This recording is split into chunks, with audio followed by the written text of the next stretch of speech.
As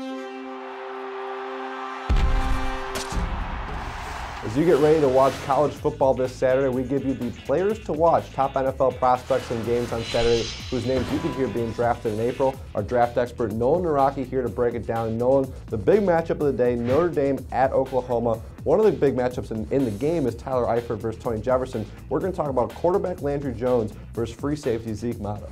Yeah, Landry Jones is a big, strong pocket passer who has not performed very well since late in last season when Ryan Broyles went out with an injury.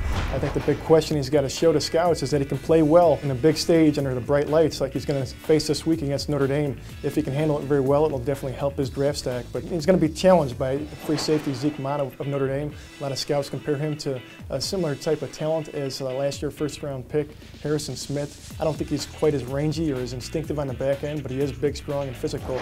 He's going to get looks early in the draft. And ZEKE MOTTA, like Harrison Smith, did got to play Tyler Eifert in practice, which certainly helps him out there. A couple SEC matchups on Saturday. Florida travels to Georgia to play the Bulldogs. There are 3 defenders in that back end for Georgia at each level that you think are draft worthy.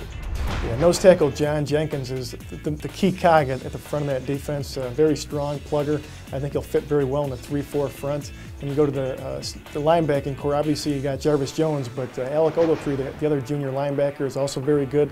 Reminds me a lot of Boss Bailey when he was there at Georgia. Very quick and very fast. Can almost be a safety with how well he moves at 232 pounds. And you get on the back end, you have Sean Williams, a free safety, who I think is playing out of position. I think he needs to be in the box, but he's very instinctive, very strong, very physical, very good in run support, and I think he'll get looks early in this draft, 2nd to 3rd round range as well. That Georgia defense struggled against South Carolina a couple weeks ago, a big test for them against the Florida Gators. How about Mississippi State, up to number 11 in the country? They travel to Tuscaloosa to place number 1 Alabama. And how about cornerback Jonathan Banks? He's having a solid year. He already has 3 interceptions. Reminds me a lot of Dominique Rodgers-Cromartie. He's a very instinctive ball hawk. That's his number 1 skill back there, as he plays the ball extremely well. He's going to be really tested this week against freshman superstar receiver Amari Cooper. He plays into the boundary. He's not very physical supporting the run.